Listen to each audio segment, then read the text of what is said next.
I'm also a feminist, and for me the significance of this moment is that I'm having to confront one of the most powerful figures in my own imagination, the being I think most privileged in male elitist society, namely the masculine artist, the pinnacle of the masculine elite. I don't think it's necessary to argue about whether women are biologically suited to stay home and wash dishes and take care of men and children all their lives. I don't think that's important. What is important is that the world is changing and that women at last are awakening to the fact that they have a right and a duty to enter into the world and change it and work towards governing the society that governs them.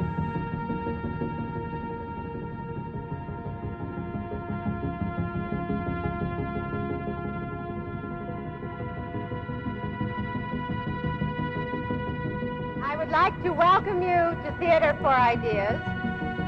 The topic for discussion this evening is a dialogue on women's liberation.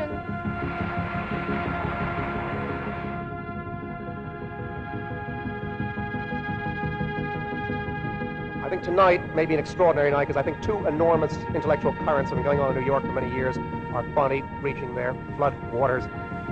One of them is that peculiar spirit of revolution which inquires further and further and further into the nature of man, woman, and society. And the other is, of course, that blessed spirit of nihilism which will rip everything apart, including free speech and assembly. I suspect we may have elements of both before the night is out.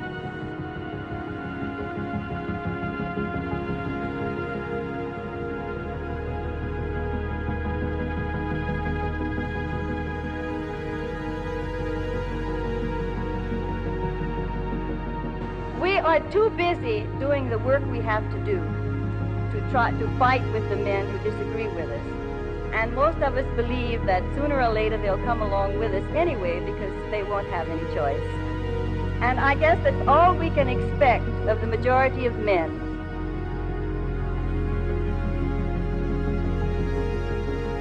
As far as the image of women is concerned, we're attacking the advertising industry.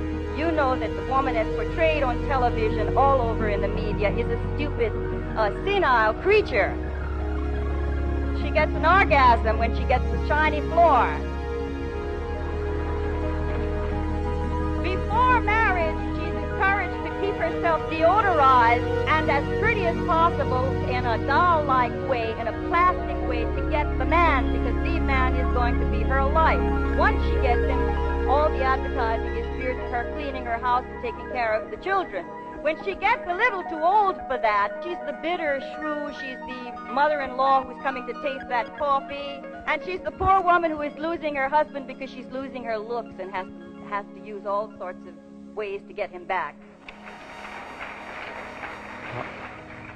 He's telling me my 10 minutes are up. All right, thank you. I would ask you if there's anything in your program that would give us men the notion that life might not continue to be as profoundly boring as it is today.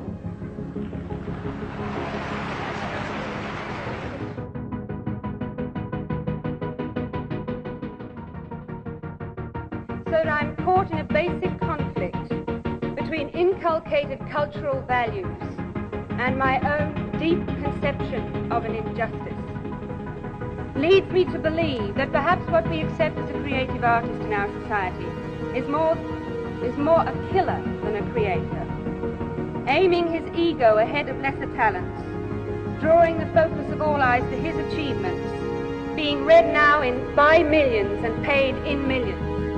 One must ask oneself the question in our society, can any painting be worth the total yearly income of 1,000 families?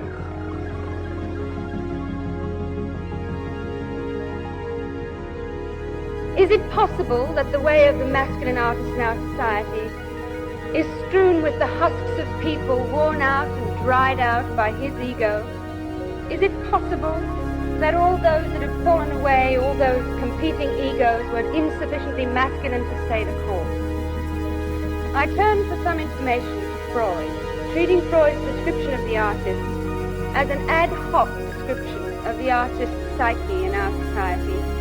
And what Freud said, of course, has irritated many artists who've had the misfortune to see it. He longs to attain to honor power, riches, fame, and the love of women, but he lacks the means of achieving these gratifications.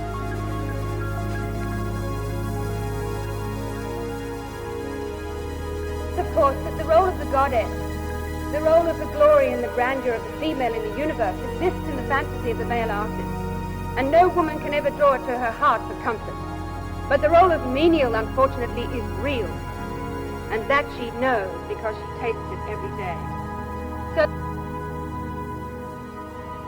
you see, I strongly suspect that when this revolution takes place, art will no longer be distinguished by its rarity, or its expense, or its inaccessibility, or the extraordinary way in which it is marketed.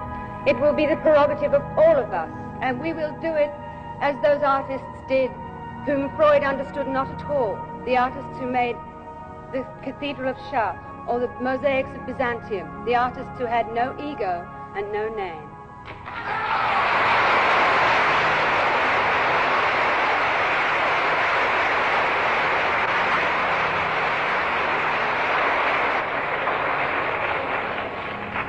The sentiments were exquisite, but the means you offered, and in fact the means that women's liberation offers, to go from here to that point where we'll be artists all, belongs to a species of social instrumentality that I call diaper Marxism.